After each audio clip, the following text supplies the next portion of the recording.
Okay, so my name is Keith.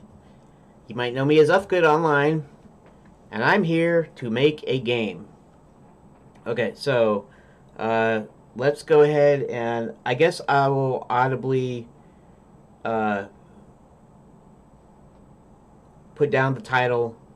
I mean, I suppose I could take like a text editor or something, and so this is hour one. Um, you can actually see the date here, probably. It's approximately 9:30 a.m. on February the 15th, 2019.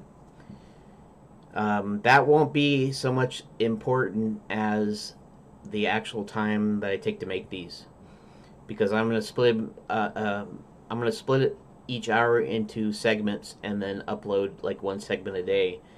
If it gets popular, maybe more. Okay, so what am I doing here? What I'm doing here is I'm going to make this awesome game, 2D point and click adventure game. Those were popular in the late 80s, early 90s, up in the mid 90s. They kind of died out for a while because 3D came in and it kind of changed how what they make, what kind of games they make, how they make them.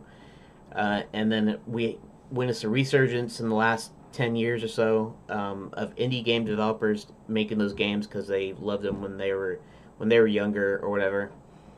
Um,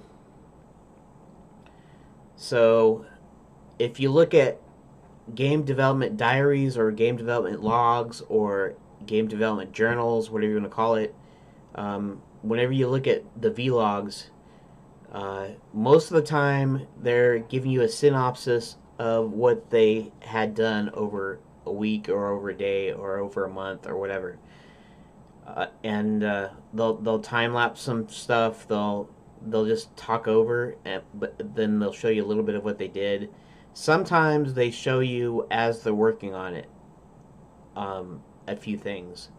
Most of the time, though, they don't show you everything. They show you little bits and pieces, and that's good because it keeps your interest up. Probably non-technical people would like watching those, because it still shows how the game comes together. It just doesn't show you all the inner workings. Then there are the tutorials, right? That say, let's make an RPG, let's make a shooter, in, let's say, Game Maker, or maybe uh, maybe Hex, what I call Haxi, which is a language, and Flixlo, which is a library that that does game stuff. So they'll go through a tutorial on how to make a game, kind of like what I'm doing, except mine is more of a journal style.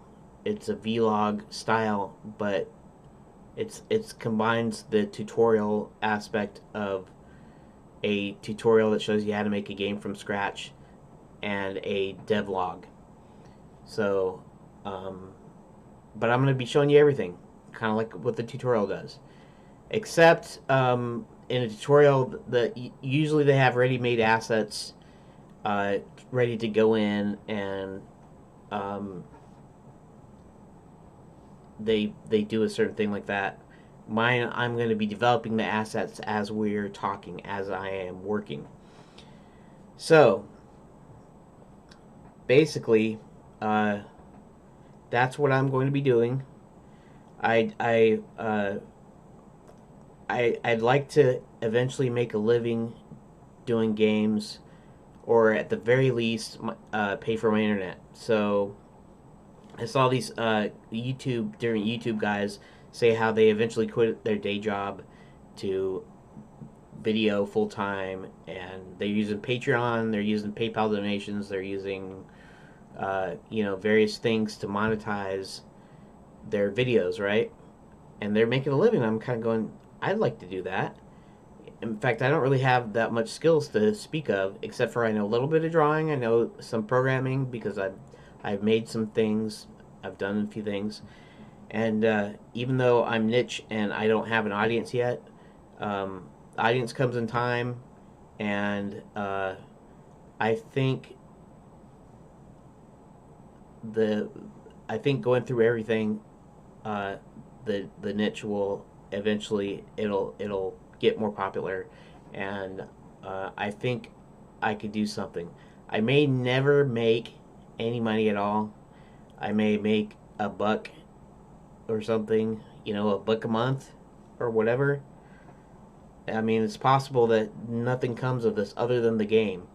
But I'm not going to focus on the end result of the game. In other words, uh, I'm not focusing on getting a game out, marketing, selling it, and then just doing that ways. No, I'm gonna focus on making the game, showing it to you. In fact, there are going to be a lot of spoilers because I'm going to be developing the story as we go, and you'll see that. But if you like this kind of stuff, you probably won't care, even to play the game so as much as watching it being developed. Um, I will end up, if I do finish it, if this does prove be popular at all, and especially if I am able to pay for my internet. My internet's about $70 a month for 100 megabits a second downloads, which I've noticed is more expensive than some other areas, I guess. But at the same time, when I looked in some other areas, it was actually more expensive than those other areas. They get slower speeds and stuff. So I don't feel so bad about paying that much money for my internet. Unfortunately, I can't downgrade to like half speed for half price or anything like that, but that's okay. I'm still making do. I'm making do with MTurk and user testing, and I'm paying my internet that ways. But hopefully, I can pay my internet this ways. And the reason I don't have a job is because I have social anxiety. I had one job in my life, and I want to try to make this work before I decide I'm done with all this stuff. Okay. So, that being just out of the way, that's about 7 minutes. That's pretty good. I wanted to give a little disclaimer too at the very beginning here. I should have done it the very very first part, so that you could just turn it off right then. But now you have to listen to 7 minutes of me talking. But that is, I am a Christian, conservative, Republican in that order. And so you know who I voted for, you know what I stand for. If you don't like those kind of people, you don't have to watch. No shirt off my back. I'm not going to be talking about religion or politics or anything in this devlog here. Although every once in a while it's going to slip out. I'm going to say something that's on the conservative side, or something that has to do with church or something like that. So,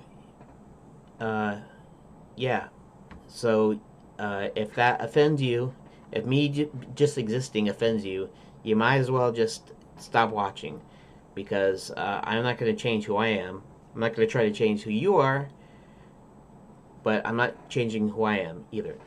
So that's just let you know up front, so that way you don't freak out if I mention phrases like family friendly or something.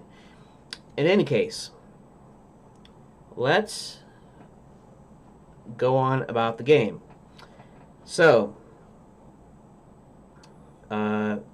maybe it's best I bring up my website, my old website.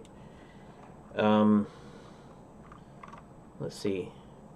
I'll bring up the current one. gamesfoot.com.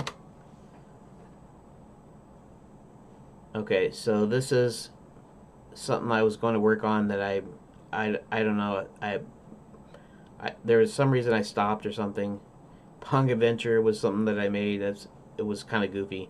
I was making an adventure game engine, and just starting with like cards, that says stuff, has pictures or whatever, and you clicked on things, and I made this Pong Adventure with that, but I didn't do much more than that. We have Enchanted Lands as a category.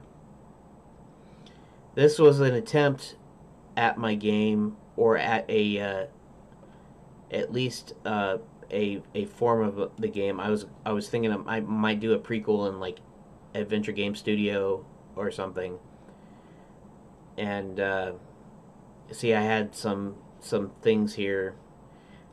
You can actually see that, of course. That's dumb of me, because okay, so I'm going to shrink this down. I don't know, something like that. Let's see if I can do this right here. Oh, no. That's not what I was doing. Shrink it down there. Oh, right there. Good. Okay, so let's go back here.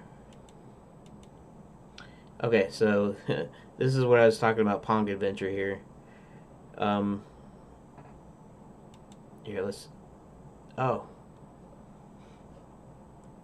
Well, actually, I could run it a little bit, just for a second, just to show you what it was doing. You stand in a smoky arcade. Though it's been a while since Pong was created, it's still fairly popular. You're hoping to keep your winning streak as you step up to the machine and await a challenger. And then you could just like click on continue there. See, and these are image cards, I believe. This is not. I don't think this is text as text. I think I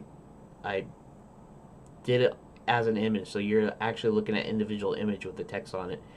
Your challenger approaches the machine wearing a sleeveless jean jacket over a white t-shirt, regular blue jeans, and I noticed I put BLU instead of BLUE. I'm thinking Blu-ray, right? Blue jeans and a cigarette in his left ear, walking up with an attitude. You see you're going to have to take him down a peg or two. The machine has a yellow cabinet, and the hole with the monitor has a shape like a windshield wiper and wiped away like the yellow. You settle at the controls. You spin it a few times and plunk your quarter in, exchanging volleys. You tie it 2-2. Continue. All right. A couple more rounds show that you and your opponent are really well matched. Now the score is tied at 4-4, and you have at least one fan. He's wearing glasses and looks like he designs games like these. Your paddle is approximately in the middle of the screen, and the ball is drifting downward toward the bottom of the screen in your direction. But you're super confident you can return the shot. Do you wish to move up, down, or stay? And so let's click stay. You decide to chill as the ball hits the bottom, comes up to the middle, and rebounds off your paddle, up to the top, and then back down, just skimming over your opponent, giving you the point at 5-4. Nerdy fan looks as if he knew you'd get it. The next ball is served to your opponent. It moves down, it hits his paddle, and heads back towards you. It's a pretty straight line across the middle. Do you wish to move up, down, or stay? And so this is just, it's like a little adventure game that involves playing Pong, which is, I mostly did it as kind of a joke. It's not really, this isn't really very exciting, of course, but it's just kind of a proof of concept for my little adventure engine. So you click on these buttons. These are buttons. Eventually, I probably would have had actual buttons that you could see, instead of just bracketed text. But in any case, so I've been trying before to do the stuff like this. Now,